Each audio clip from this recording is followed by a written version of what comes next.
السلام عليكم ورحمة الله وبركاته. أبطال أولى إعدادي، يا رب تكونوا بخير.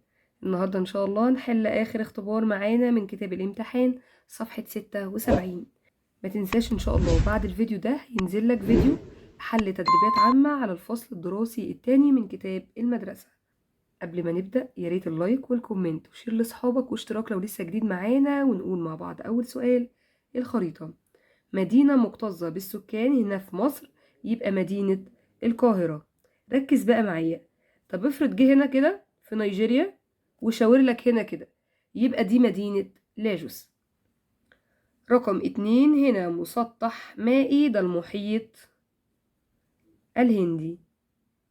ما تتلخبطش وتقولي مضيق موزمبيق، هو لو مشاور هنا كده يبقى مضيق موزمبيق. منطقة ذات كثافة سكانية متوسطة، دي هضبة الحبشة. طيب لو تحت شوية، لو هنا كده يبقى هضبة البحيرات الاستوائية. دلل على صحة العبارة: تواجه السكك الحديدية في قارة أفريقيا عدة مشكلات. طبعا هم عندنا 5 مشكلات، هو عايز 2 بس. يبقى ممكن نقول التصميم القديم لخطوط السكك الحديدية الأفريقية. 2، انخفاض سرعة القطارات في معظم دول القارة. حابب تكتب 2 تانيين زي صعوبة مد شبكات السكك الحديدية بين الدول لوعورة السطح وغزارة الأمطار، تمام. ممكن تضيف كمان وتقول توقف بعض الخطوط السكك الحديدية بسبب المشكلات السياسية، تمشي. قلة عدد خطوط السكك الحديدية وأنها منفصلة عن بعضها، تمام. يبقى لو كتبت أي 2 من ال3 الباقيين برضو مفيش مشكلة. ما النتائج المترتبة على تميز الشعوب الإفريقية بالطيبة وحسن الخلق في تعاملهم مع السائحين؟ أكيد ده هينشط بقى السياحة عندنا. يبقى هنقول ترتب على ذلك شعور السائحين بالأمن والأمان.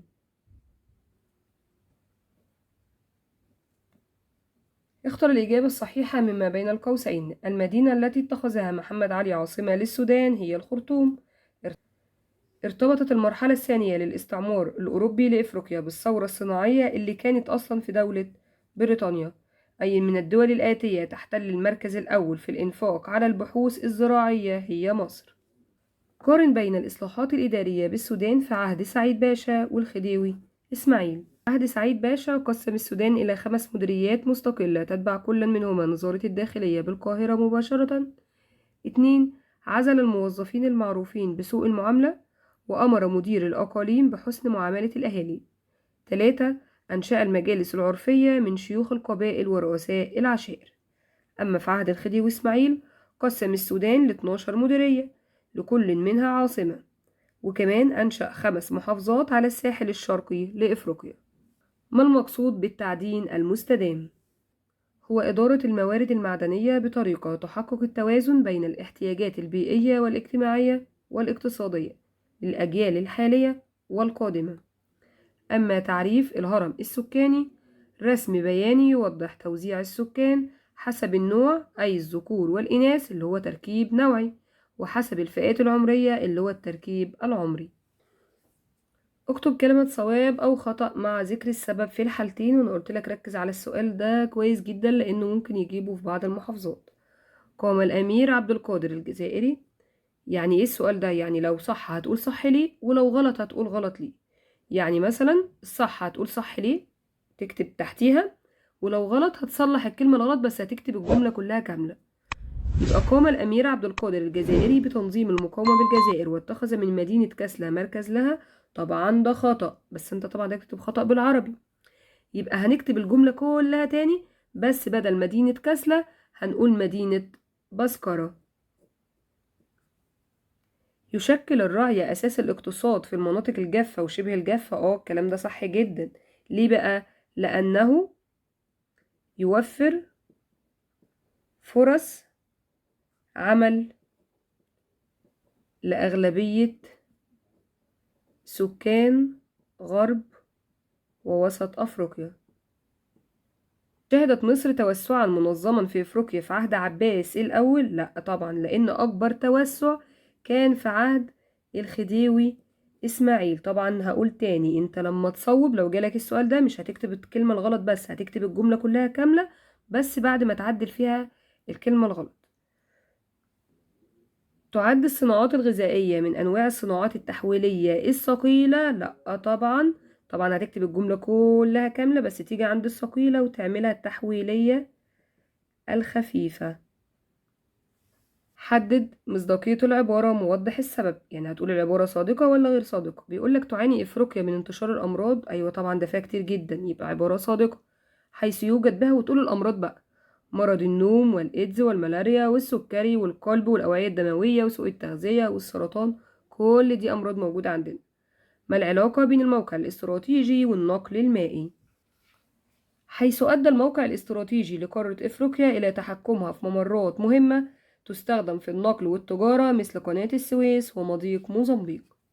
تعد الكوميسا مجموعة اقتصادية إقليمية، وهي سوق مشتركة لدول شرق وجنوب إفريقيا، ومقرها دولة زامبيا. في ضوء العبارة، أهم أهداف الكوميسا وأبرز جهود مصر في الكوميسا، وعايز 2 بس.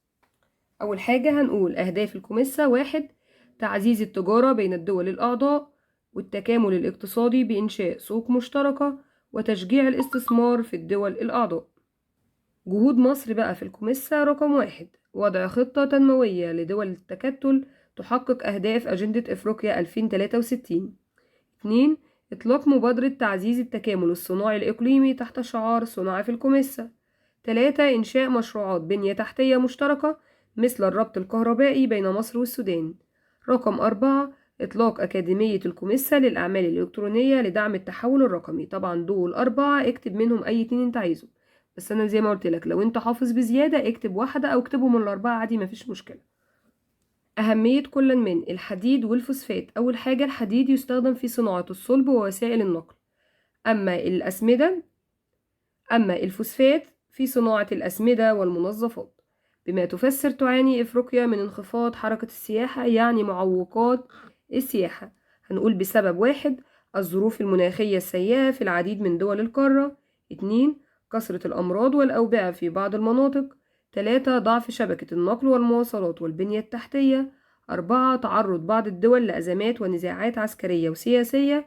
5.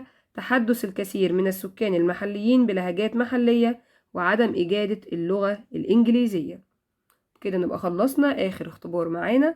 لو ليك أي سؤال سيبهولي في الكومنتات. قائمة التشغيل اللي فيها حل كل الاختبارات ومراجعة الوحدات هتلاقيها موجودة تحت الفيديو. ما تنساش بقى اللايك والكومنت واشتراك لو لسه جديد معانا. نسيت أقولك كمان إن الفيديو أو آخر فيديو هينزل معانا هيبقى هو حل تدريبات على الفصل الدراسي التاني. ما تنساش تشوفه عشان هيبقى مهم جدا، لأنه من أسئلة كتاب المدرسة. وأشوفكم على خير.